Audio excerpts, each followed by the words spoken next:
ಗಾಡಿ ಸೀದಾ AS builders ಹತ್ರ ಹೋಗಿ ನಿಂತ್ಕೊಂಡಿತ್ತು. ಗಾಡಿಯಿಂದ ಇಳಿದ ಅಂಜಲಿಗೆ ಚೈತ್ರ ಆಲ್ ದಿ ಬೆಸ್ಟ್ ಅಂತ ಹೇಳಿದಳು. ಅಂಜಲಿ ಅದಕ್ಕೆ ರಿಪ್ಲೈ ಆಗಿ ಥ್ಯಾಂಕ್ ಯು ಚೈತ್ರ, ನೀನು ನಿನ್ನ ಇಂಟರ್ವ್ಯೂ ಮುಗಿದ ಮೇಲೆ ನನಗೆ ಫೋನ್ ಮಾಡು, ನಾನೇ ಮತ್ತೆ ಬಂದು ನಿನ್ನ ಪಿಕಪ್ ಮಾಡುತ್ತೇನೆ ಎಂದಳು. ಸರಿ ಆಯಿತು, ನೀನು ಇವಾಗ ಇಲ್ಲಿಂದ ಹೊರಡು, ನಾನು ಇಂಟರ್ವ್ಯೂ ಮುಗಿದ ಮೇಲೆ ನಿನಗೆ ಕಾಲ್ ಮಾಡ್ತೀನಿ ಅಂತ ಅಂದಳು. ಆ ರೀತಿ ಎಂದವಳೆ ಚೈತ್ರ ವಾಪಸ್ ಅಲ್ಲಿಂದ ಹೊರಟಳು. ಇತ್ತ ಮೆಟ್ಟಿಲುಗಳನ್ನು ಏರುತ್ತಿದ್ದ ಅಂಜಲಿಗೆ 108 ಪ್ರಶ್ನೆಗಳು, ತವಕ, ಆತುರ, ಭಯ, ಹೀಗೆ ಒಂದೊಂದಾಗಿ ಯೋಚನೆಗೆ ಒಳಗೊಂಡಳು. ನನ್ನ ಜೀವನವು ಬದಲಾಗುವುದೇ ಇಲ್ಲಿಂದವೇ? ಇಷ್ಟು ವರ್ಷಗಳ ಕಾಲ ನಾನು ಇದಕ್ಕಾಗಿ ಕಾಯುತ್ತಿದ್ದೆ. ಇಲ್ಲಿಂದ ನನ್ನ ಹೊಸ ಜೀವನ ಪ್ರಾರಂಭವಾಗುತ್ತದೆ ಅನ್ನಿಸುತ್ತಿದೆ. ಇವತ್ತಿನ ನಡೆಯುವ ಈ ಇಂಟರ್ವ್ಯೂ ಯಾವ ರೀತಿಯಲ್ಲಿ ತಿರುವು ಕೊಡುತ್ತದೋ ಎಂಬ ಭಯ, ಅಂಜಿಕೆ ಅವಳಲ್ಲಿ ಕಾಡತೊಡಗಿತು. ಹಾಗೆ ಮೆತ್ತಗೆ ಮೆಟ್ಟಿಲುಗಳನ್ನು ಏರುತ್ತಾ ರಿಸೆಪ್ಷನಿಸ್ಟ್ ಎದುರಿಗೆ ಹೋದಳು. ಇಲ್ಲಿ ಇಂಟರ್ವ್ಯೂಗೆ ಅಂತ ನಾನು ಬಂದಿದ್ದೇನೆ ಎಂದು ಹೇಳಿದ್ದಳು. ಆಗ ರಿಸೆಪ್ಷನಿಸ್ಟ್, ಇಂಟರ್ವ್ಯೂ ನಡೆಯೋದು ಇಲ್ಲಲ್ಲ, 4th ಫ್ಲೋರಲ್ಲಿ, ನೀವು ಅಲ್ಲಿ ಹೋಗಬೇಕು ಅಂತ ಹೇಳಿದ್ಳು. ಸರಿ ಅಂತೇಳಿ ಲಿಫ್ಟ್ ಮುಖಾಂತರ 4th ಫ್ಲೋರ್ಗೆ ಹೋಗಿದ್ದಳು. ಅಲ್ಲಿ ನೋಡಿದರೆ ಯಾರು ಹೆಚ್ಚು ಇಂಟರ್ವ್ಯೂಗೆ ಬಂದಿರಲಿಲ್ಲ. ಕೇವಲ 4 ಜನ ಹುಡುಗಿಯರು. ಅವರಲ್ಲಿ 4ನೇಯವಳೆ ಅಂಜಲಿ ಆಗಿದ್ದಳು.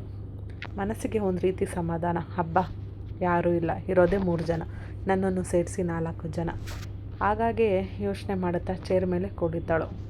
ಇದು MNC ಕಂಪನಿ ಆಗಿದ್ದರೆ ಹೆಚ್ಚು ಜನ ಇರ್ತಿದ್ರೋ ಏನೋ, ಅಥವಾ ಗೌರ್ಮೆಂಟ್ ಜಾಬ್ ಆಗಿದ್ದರೆ ಕೆಲಸಕ್ಕೆ ಅಂತ ತಿರುಗಿ ಸುಸ್ತಾಗ್ತಿದ್ರೋ ಏನೋ. ಆದರೆ ಇದು ಬಿಲ್ಡರ್ಸ್ ಆಗಿರೋದ್ರಿಂದ ಜಾಸ್ತಿ ಜನ ಯಾರೂ ಬಂದಿಲ್ಲ ಅಂತ ಅವಳೇ ಸಮಾಧಾನ ಮಾಡಿಕೊಂಡ್ಳು. ಆದರೆ ಎಲ್ಲೋ ಒಂದು ಕಡೆ ಅವಳಿಗೆ ಭಯ, ಆತಂಕ ಇದ್ದೇ ಇತ್ತು. ತಕ್ಷಣ ಇಲ್ಲಿಗೆ ಅರ್ಜುನ್ ಶೆಟ್ಟಿ ಬಂದರೆ ಹೇಗಿರುತ್ತೆ? ನನ್ನನ್ನು ಗುರುತು ಇಡ್ತಾನಾ? ಮಾತಾಡ್ತಾನಾ? ಅಕಸ್ಮಾತ್ ಅವನನ್ನು ಗುರುತಿಸಿ ಮಾತನಾಡಿದರೆ ನಾನು ಅವನಿಗೆ ಯಾವ ರೀತಿ ರಿಪ್ಲೈ ಕೊಡಬೇಕು? ಏನು ತಿಳಿಯದೆ ಹಾಗೆ ಸುಮ್ಮನೆ ಕುಳಿತಳು.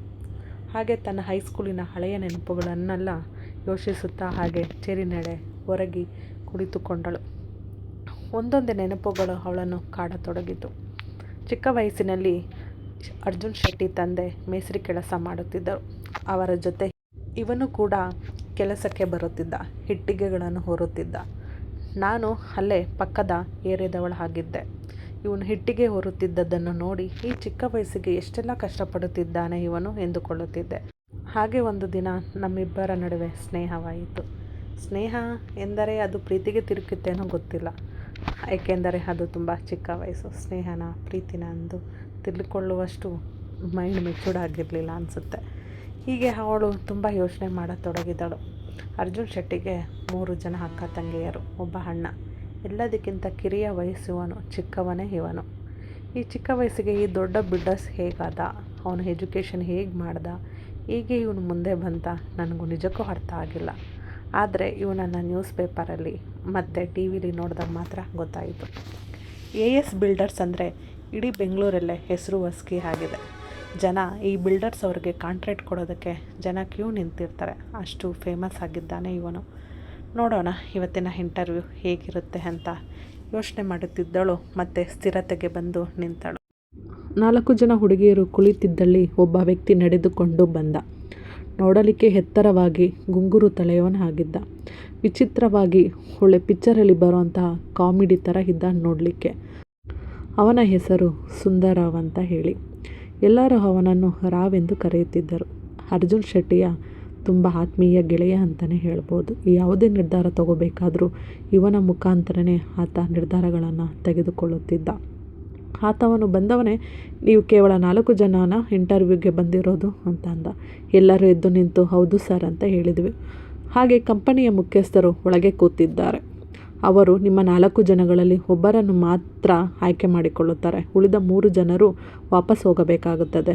ಯಾರಿಗೂ ಕೆಲಸ ಸಿಕ್ಕಿಲ್ಲ, ಅವರ ಯಾರೂ ಕೂಡ ನೀವು ಬೇಜಾರು ಮಾಡ್ಕೋಬಾರ್ದು ಅಂತ ಹೇಳಿದ. ಎಲ್ಲ ಹುಡುಗಿಯರು ಹಾಗೆ ತಲೆ ಅಲ್ಲಾಡಿಸಿದವು. ಹಾಗೆಯೇ ನಿಮ್ಮ ಒಂದು ಬಯೋಡಾಟಾವನ್ನು ಕಂಪನಿಗೆ ತಲುಪಿಸಿದ್ದೀರಾ ಅಲ್ವಾ? ಹೌದು ಸರ್, ಎಲ್ಲ ಇಮೇಲಲ್ಲಿ ನಾವು ಕಳಿಸಿದ್ದೀವಿ ಅಂತ ಹುಡುಗಿಯರೆಲ್ಲರೂ ಹೇಳಿದ್ವಿ. ಸರಿ, ಹಾಗಿದ್ರೆ ನಾನು ಒಬ್ಬರೊಬ್ಬರನ್ನೇ ಕರಿತೀನಿ, ನೀವು ಎಲ್ಲ ಹೋಗಿ ಒಬ್ಬರೊಬ್ಬರ ಇಂಟರ್ವ್ಯೂ ಮುಗಿಸ್ಕೊಬನ್ನಿ ಅಂತ ಹೇಳಿದ. ಸರಿ ಅಂತ ಎಲ್ಲರೂ ಹೋದವು. ಎಲ್ಲ ಒಂದೊಂದು ಹುಡುಗಿಗೂ ಹೋಗಿ ಇಂಟರ್ವ್ಯೂಯಿಂದ ಮುಗಿಸಿಕೊಂಡು ಬಂದರು. ಕೊನೆಯದಾಗಿ ಹೋಗಿದ್ದೆ ಅಂಜಲಿ. ಒಳಗೆ ಹೋದ ನಂತರ ಅಂಜಲಿಗೆ ಒಂದು ದಿಗುಡುತನ ಫೀಲ್ ಆಯ್ತಾ ಇತ್ತು. ಯಾವುದೋ ಹಳೆ ಕಾಲದ ಪಿಕ್ಚರಲ್ಲಿ 3 ಜನ ಕೂತ್ಕೊಂಡು ಇಂಟರ್ವ್ಯೂ ಮಾಡ್ತಿರ್ತಾರಲ್ಲ, ಅದೇ ರೀತಿ ಅವಳಿಗೂ ಕೂಡ ಫೀಲ್ ಆಗ್ತಾ ಇತ್ತು. ಅಯ್ಯೋ ಏನಾಗುತ್ತೋ ಏನೋ ಅಂತ. ಅವರು ಹಾಗೆ ಕಂಪ್ನಿಯ ಬಗ್ಗೆ ಒಂದೊಂದು ಪ್ರಶ್ನೆಗಳನ್ನು ಕೇಳತೊಡಗಿದರು. ಆದರೆ ಅಂಜಲಿ ಅದಕ್ಕೆಲ್ಲವೂ ಕೂಡ ಸ್ಥಿರವಾಗಿ ನೇರವಾಗಿ ಉತ್ತರವನ್ನು ಕೊಟ್ಟಳು. ಅವಳ ಕಾನ್ಫಿಡೆಂಟ್ ಎಲ್ಲರಿಗೂ ಇಷ್ಟ ಆಯಿತು. ನೇರವಾಗಿ ಕೊಟ್ಟಂಥ ಉತ್ತರ ಯಾವುದೇ ಭಯವಿರಲಿಲ್ಲ ಅವಳಿಗೆ.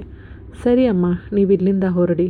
ನಾವು ಇನ್ನು ಅರ್ಧ ಗಂಟೆಯಲ್ಲಿ ನಿಮ್ಮ ಇಮೇಲ್ ಐಡಿಗೆ ನೀವು ಸೆಲೆಕ್ಟ್ ಆಗಿದ್ದೀರಾ ಇಲ್ಲವಾ ಎಂಬುದನ್ನು ನಾವು ಇನ್ಫಾರ್ಮ್ ಮಾಡ್ತೀವಿ ಎಂದರು. ಸರಿ ಅಂತ ಹೇಳಿ ಅಲ್ಲಿಂದ ಹೊರಟಳು ಅಂಜಲಿ. ಅಲ್ಲಿಂದ ಹೊರಗೆ ಬಂದ ತಕ್ಷಣ ಅವಳಿಗೆ ಎಲ್ಲೋ ಒಂದು ಕಡೆ ಭಯ. ಅಯ್ಯೋ, ನಾನೇನಾದರೂ ತಪ್ಪು ಉತ್ತರ ಕೊಟ್ಟನಾ, ಸರಿಯಾಗಿ ಮಾತನಾಡಿದ್ನಾ ಇಲ್ವಾ ಅಂತ 108 ಪ್ರಶ್ನೆಗಳನ್ನು ಅವಳೇ ಕೇಳತೊಡಗಿದಳು.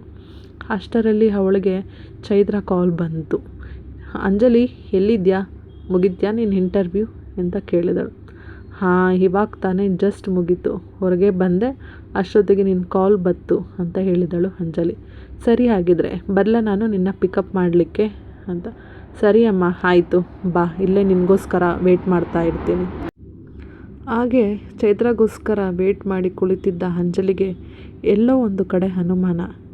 ಅದು ಸರಿ, ಇಂಟರ್ವ್ಯೂ ಮಾಡಬೇಕಾದವರು ಓನರ್, ಆದರೆ ಇಲ್ಲಿ ಅರ್ಜುನ್ ಶೆಟ್ಟಿಯೇ ಇಲ್ವಲ್ಲ, ಬೇರೆ ಯಾರೆಲ್ಲ ಇದ್ದಾರೆ, ಏಕೆ ಆತ ಬಂದಿಲ್ಲವಾ? ಹೀಗೆ 108 ಪ್ರಶ್ನೆಗಳು ಅವಳು ಕೇಳಿಕೊಂಡಳು. ಒಂದು 10 ನಿಮಿಷ ಅಲ್ಲೇ ಎಲ್ಲಾದರೂ ಕುಳಿತುಕೊಳ್ಳೋಣ ಎಂದು ಅವಳು ರಿಸೆಪ್ಷನಿಸ್ಟ್ ಕೆಳಗೆ ಬಂದು ಅಲ್ಲೇ ಕುಳಿತುಕೊಂಡಳು. ಚೈತ್ರಾಳಿಗೆ ವೇಟ್ ಮಾಡುತ್ತಾ ಇದ್ದಳು. ಅದೇ ಸಮಯದಲ್ಲಿ ಈ ಸುಂದರವ್ ಕೆಳಗೆ ಬಂದರು. ಇವಳು ಅಲ್ಲಿ ಅವರ ಹತ್ತಿರ ಓಡಿ ಹೋಗಿ, ಎಕ್ಸ್ಕ್ಯೂಸ್ ಮೀ ಸರ್, ನಾನು ನಿಮ್ಮ ಹತ್ರ ಮಾತಾಡಬೇಕು ಅಂದಳು. ಹೇಳಿ ಮೇಡಮ್, ಏನು ವಿಷಯ ಅಂತ ಹೇಳಿದ. ಸರ್, ಇವತ್ತು ಅರ್ಜುನ್ ಶೆಟ್ಟಿ ಸರ್ ಬಂದೇ ಇಲ್ಲ, ಏಕೆ ಈ ಕಂಪನಿಗೆ ಅವರು ಬರೋದಿಲ್ವಾ ಅಂತ ಕೇಳಿದಳು. ಇಲ್ಲ ಮೇಡಮ್, ಬರ್ತಾರೆ, ಆದರೆ ಅವ್ರಿಗೆ ಸ್ವಲ್ಪ ಪರ್ಸ್ನಲ್ ಕೆಲಸಗಳಿದೆ, ಹಾಗಾಗಿ ಬಂದಿಲ್ಲ. ಅವರು ಇವತ್ತಿಲ್ಲ ಅಂದರೂ ಬಹುಶಃ ಮಧ್ಯಾಹ್ನ ಬರಬಹುದು, ಇಲ್ಲ ನಾಳೆ ಬಂದರೂ ಬರಬಹುದು ಎಂದುಕೊಂಡರು.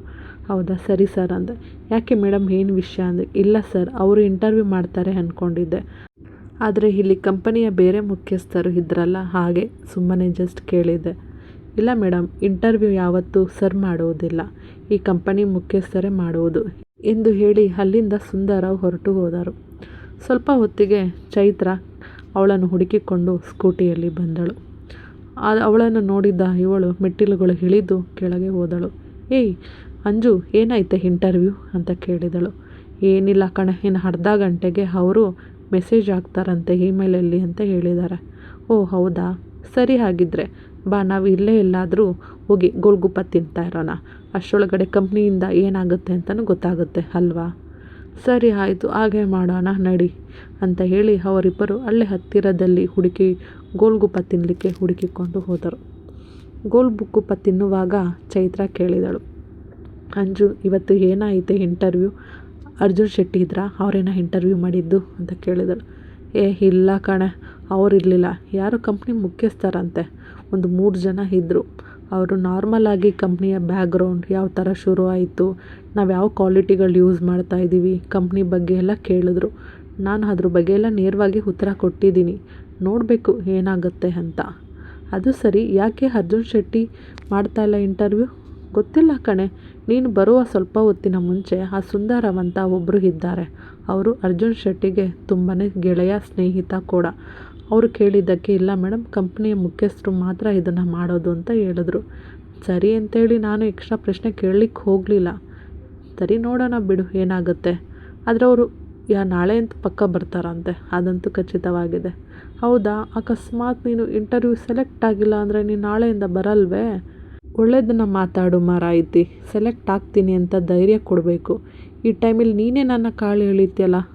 ಚೈತ್ರ, ಓಕೆ ಮೇಡಮ್, ಸಾರಿ, ಇನ್ನು 10-15 ನಿಮಿಷ ನಿನ್ಗೆ ಗೊತ್ತಾಗುತ್ತಲ್ಲ ನೀನು ಸೆಲೆಕ್ಟ್ ಆಗಿದ್ಯಾ ಇಲ್ವಾ ಅಂತ, ಓಕೆನಾ ಅನ್ನೋ ಅಷ್ಟರವರೆಗೆ ಕಂಪ್ನಿ ಕಡೆ ಇಮೇಲ್ ಮೆಸೇಜ್ ಬಂದಿತ್ತು. ಅದನ್ನು ಅಂಜಲಿ ತೆಗೆದು ನೋಡಿದರೆ ಅಲ್ಲಿ ಅವಳಿಗೆ ಒಂದು ಗುಡ್ ನ್ಯೂಸ್ ಕಾದಿತ್ತು. ಏನಂದರೆ ಅವಳು ಕಂಪ್ನಿಗೆ select ಆಗಿರಲು.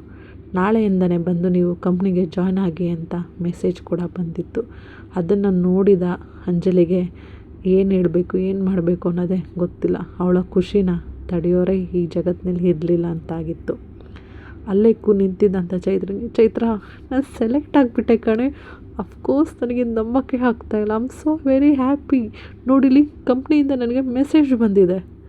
O my god Anju, congrats ಕಣೆ, ನೀನು ಅಂದ್ಕೊಂಡಾಗೆ ನೀನು ಇಷ್ಟಪಟ್ಟಿದ್ದ ಕಂಪ್ನಿ ನೀನು ಕೆಲಸ ಮಾಡ್ತಿದ್ಯಾ. ಓ ಮೈ ಗಾಡ್ ಅಂತ ಚೈತ್ರ ಕೂಡ ರಿಪ್ಲೈ ಕೊಟ್ಟಳು. ಆದರೆ ಒಂದು ಕಂಡೀಷನ್. ಏನು? ನನಗಿವತ್ತು ಪಾರ್ಟಿ ಕೊಡಿಸ್ಬೇಕು. ಏನು ಪಾರ್ಟಿ ಹೇಳು, ಖಂಡಿತ ಕೊಡಿಸ್ತೀನಿ ಅಂದಳು. ಏನು ಬೇಡ, ಇನ್ನೊಂದೆರಡು ಪ್ಲೇಟ್ ಗೋಲ್ಗುಪ್ಪ ತಿಂತೀನಿ, ಅದ್ರ ಬಿಲ್ ಕೊಟ್ಬಿಡು. ಅಷ್ಟೇನ ತಾನೇ, ಒಂದು ಪ್ಲೇಟ್ ಏನು, ಎಷ್ಟು ಪ್ಲೇಟ್ ಬೇಕಾದ್ರೂ ತಿನ್ನು, ಅದ್ರ ಬಿಲ್ ನಾನೇ ಕೊಡ್ತೀನಿ ಅಂತ ಹೇಳಿದ್ಲು ಅಂಜಲಿ. ಇಬ್ಬರು ಖುಷಿಯಿಂದ ತಿನ್ನೋಕ್ಕೆ ಶುರು ಮಾಡಿದರು. ಆ ಖುಷಿಗೆ ಮಾತುಗಳೇ ಬರ್ತಾ ಇರಲಿಲ್ಲ ಅಂಜಲಿ ಮುಖದಲ್ಲಿ, ಕಣ್ಣಲ್ಲಿ ಅವಳಿಗೆ ನೀರು ತುಂಬಿದಾಗಿತ್ತು. ಇಷ್ಟು ವರ್ಷದ ಕನಸು ಇಷ್ಟು ಬೇಗ ನೆರವೇರುತ್ತೆ ಅಂತ ನಾನು ಅಂದ್ಕೊಂಡೇ ಇರಲಿಲ್ಲ. ಥ್ಯಾಂಕ್ ಯು ಗಾಡ್ ಅಂತ ಮನಸ್ಸಲ್ಲೇ ಅಂದ್ಕೊಳ್ತಾ ಇದ್ಲು. ಒಂದು ಕ್ಷಣ ಮೈ ಮರೆತೇ ನಿಂತಿದ್ಲು ಅನಿಸುತ್ತೆ. ಹಾಗೆ ಚೈತ್ರ ಪಕ್ಕದಲ್ಲಿ ತಿಂಡಿ ಪೋತಿ ಥರ ಒಂದೇ ಸಮ ಗೋಳ್ಗುಪ್ಪನ ತಿಂತಾನೇ ಇದ್ಲು. ಅದನ್ನು ನೋಡಿದ ಅಂಜಲಿಗೆ ನಗು ತಡೆಯಲಕ್ಕಾರಷ್ಟು ನಗ್ತಾ ಇದ್ಲು. ಸರಿ ಚೈತ್ರ, ನಡಿ ಮನೆಗೆ ನನ್ನ ಡ್ರಾಪ್ ಮಾಡು ಅಂದ್ಲು. ಸರಿನಮ್ಮ ಆಯಿತು ಅಂತೇಳಿ ಇಬ್ಬರು ಸ್ಕೂಟಿ ಹತ್ತಿ ಮನೆ ಕಡೆ ಹೊರಟರು. ಹೋಗೋ ದಾರಿಯಲ್ಲಿ ಚೈತ್ರ ಒಂದು ಡೌಟ್ ಕೇಳಿದ್ಲು. ಅಂಜು, ನಾನೇನೋ ಒಂದೊಂದು ಪ್ರಶ್ನೆ ಕೇಳಲ್ಲ ಅಂತ. ಹೇಳು ಚೈತ್ರ, ಏನು? ಅದೆಲ್ಲ ಸರಿ, ನೀನು ನಾಳೆ ಯಾವ ಥರ ಡ್ರೆಸ್ ಮಾಡ್ಕೊಳ್ತೀಯಾ, ನಾಳೆ ಯಾವ ಥರ ಹೋಗ್ತೀಯಾ, ಅದು ಅಲ್ಲದೆ ನಾಳೆ ನಿಮ್ಮ ಹುಡುಗ ಕೂಡ ಅಲ್ಲದೆ ಕಂಪ್ನಿಗೆ ಬರ್ತಾ ಇದ್ದಾನೆ, ನಿಜವಾಗ್ಲೂ ನಾನು ನಿನಗಿಂತ ಎಕ್ಸಾಕ್ಟ್ ಆಗಿದ್ದೀನಿ ಕಣೆ ಅಂತ ಅಂದ್ಲು. ಆ್ಯಕ್ಚುಲಿ ನಾನು ಇವತ್ತು ಬ್ಲೂ ಆ್ಯಂಡ್ ವೈಟ್ ಡ್ರೆಸ್ ಹಾಕ್ಕೊಂಡಿದ್ದೆ. ಯಾಕೆ ಅಂದರೆ ಬ್ಲೂ ಕಲರ್ ಅಂದರೆ ಅವನಿಗೆ ತುಂಬ ಇಷ್ಟ ಆಗುತ್ತೆ ಅಂತ. ಆದರೆ ಏನು ಮಾಡೋದು, ಅವನೇ ಇವತ್ತು ಇರಲಿಲ್ಲ. ಬಟ್ ನಾಳೆ ಕೂಡ ಇದೇ ಥರ ಒಂದು ಕಾಂಬಿನೇಷನ್ ಬಟ್ಟೆನ ಹಾಕ್ಕೊಳ್ತೀನಿ, ಸೇಮ್ ಇದೇ ರೀತಿ ಡೀಸೆಂಟಾಗಿ ಹೋಗ್ತೀನಿ ಅಂದ್ಲು. ಓಹೋ, ಮೇಡಮ್ ಆಗಲೇ ಫುಲ್ಲು ಫೀಲಿಂಗ್ಸಲ್ಲಿದೆಯಾ ಅಲ್ವಾ, ಲವ್ ಸಾಂಗು ಒಳಗಡೆ ಶುರು ಆಗ್ತಿದೆಯಾ ಏನು? ಅಂಜಲಿ ನಗು ಅಂತ, ಸುಮ್ಮನೆ ಗಾಡಿ ಓಡಿಸು, ಯಾಕೆ ನನಗೆ ರೇಗಿಸ್ತೀಯಾ ಅಂತ ಅಂದೆ. ಮನಸ್ಸಲ್ಲಿ ಎಲ್ಲೋ ಕಡೆ ಒಂದು ರೀತಿ ಸಾಂಗ್ ಓಡ್ತಾನೆ ಇತ್ತು.